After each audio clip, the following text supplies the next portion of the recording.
Human mechanic. Father saved an alien Empress, only later. Did the Empress discover?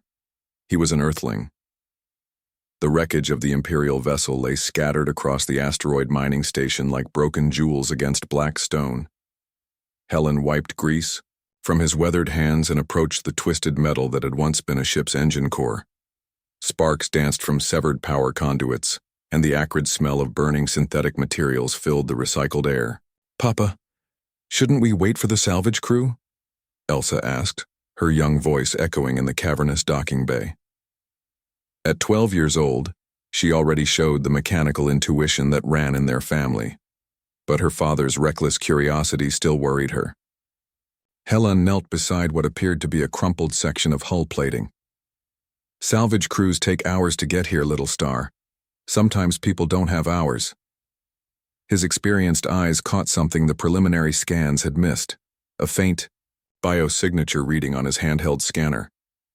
"There's someone alive in there."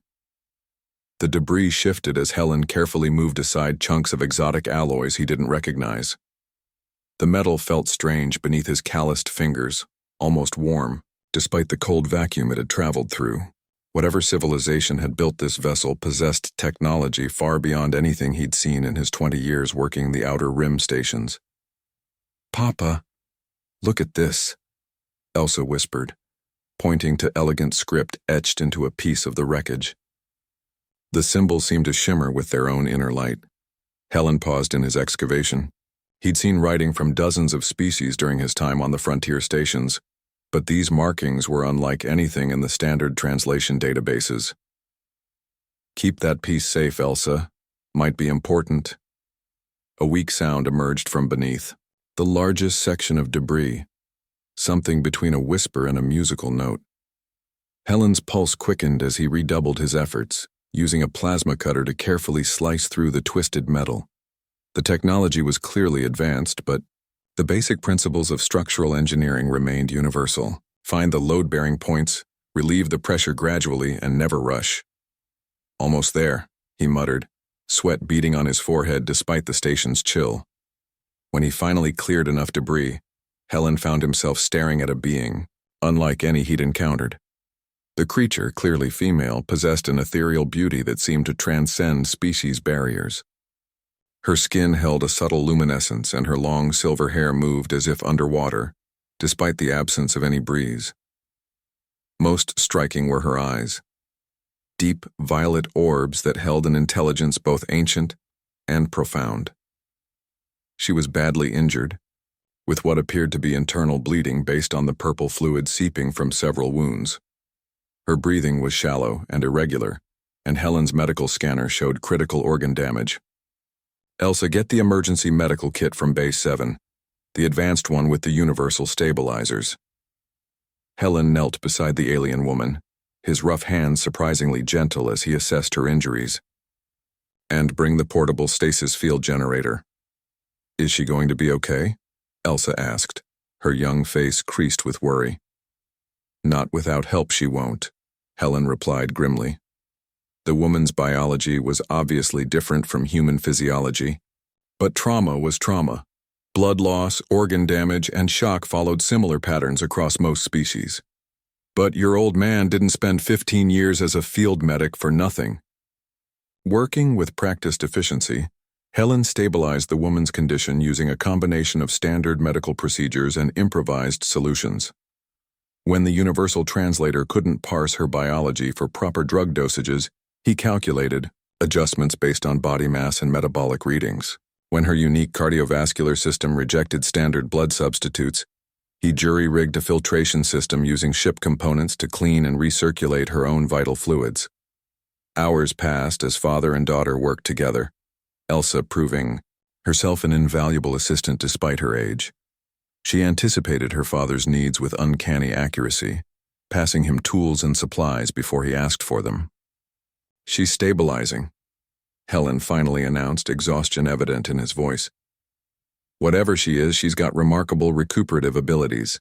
The stasis field should keep her stable until proper medical facilities can treat her." The woman's eyes fluttered open, focusing on Helen with obvious effort. When she spoke, the universal translator rendered her words in standard galactic. You saved me. Just doing what anyone would do, Helen replied, though his modest words couldn't hide the pride in his accomplishment. Anyone? The woman's laugh was like wind chimes in a gentle breeze. I am Empress Valthara of the Zephyrian Collective. In 300 years of life, I have met few beings who would risk themselves for a stranger. Fewer still who possess the skill to preserve life under such conditions. Elsa's eyes widened. An actual empress. Her father had just saved royalty from across the galaxy. Helen, characteristically, took the revelation in stride. Well, Your Majesty, I'm just Helen, Torres station mechanic. This is my daughter Elsa. Welcome to Mining Station Echo 7. Over the following days, as Empress Valthara recovered, she found herself fascinated by the human and his child. Their technology was primitive by Zephyrian standards, yet Helen had accomplished what her own royal physicians would have struggled to achieve. His solutions were elegant in their simplicity, creative in their application, and devastatingly effective. Your people, she asked during one of their conversations, what are they called? Humans, Helen replied, adjusting the calibration, on a mining laser with casual expertise. From Earth originally, though most of us are scattered across the frontier now. The Empress went very still. Earth? The quarantined world? Helen's hands paused in their work. Quarantined? By who? The Galactic Council declared your world off limits over 2 centuries ago, Valthara said slowly. They claimed humans were too dangerous, too unpredictable to be allowed into galactic civilization. Dangerous? Elsa piped up indignantly. Papa saves people, he fixes things. The Empress looked at the young girl, then at her father who had returned to his work with quiet dignity. The same hands that had delicately reconstructed her damaged organs were now performing precision mechanical work that would challenge master, craftsmen from a dozen worlds. Yes, Valthara said softly, understanding dawning in her violet eyes. I begin to see why they were afraid. The rescue ship from the Zephyrian Collective arrived 3 days later, its crew amazed to find their Empress not only alive but recovering remarkably well.